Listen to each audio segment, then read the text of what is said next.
tigilan na natin ang ilusyon na tayo ay isang demokratikong bansa. Ang katotohanan niyan, ang ating bansa ay pinapatakbo ng oligarko. Yan ay pinoint out ni Pangulong Duterte nang siya'y presidente, di ba? Na ang mga presidente ay usually dinidikta ng mga mayayaman sa Maynila.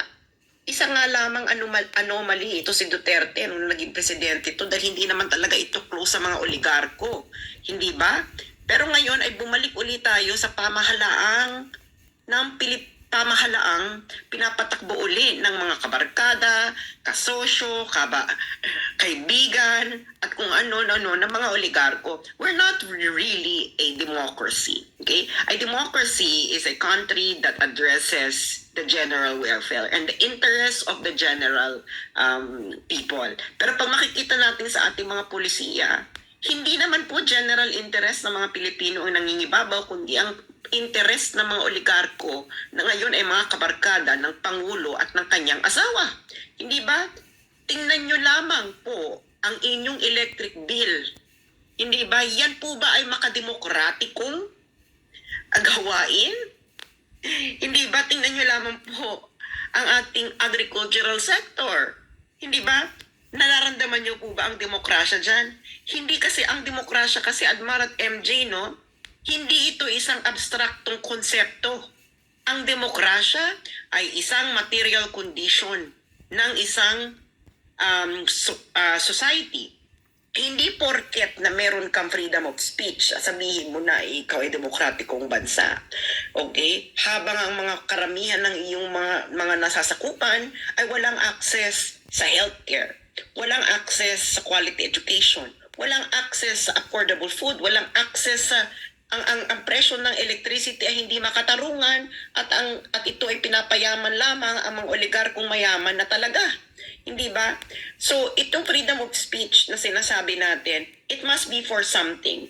And in this case, yung freedom of speech natin ay ginagamit natin upang i-point out natin ang mga katiwalian at korupsyon na nangyayari sa ating lipunan.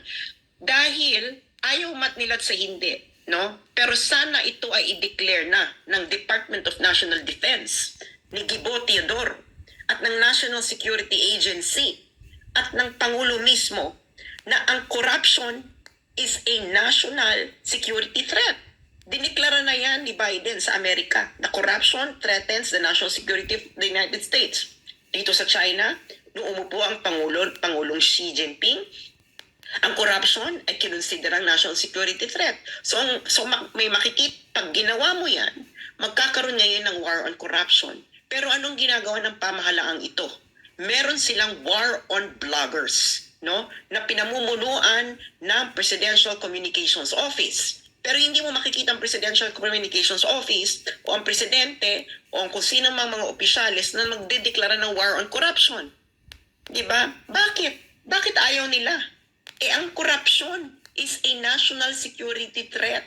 Pero ayaw nilang i-consider yan. So ang ginawa nila, yung mga nag-e-expose ng katiwalaan ng ilang dekada ng legalized corruption sa Kongreso, yan ang kanilang tinatarget.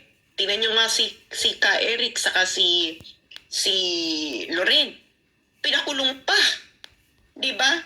Natakot lang yung Kongreso dahil ang mga PMAers ay nagsulat ng open letter in support of Ka Eric and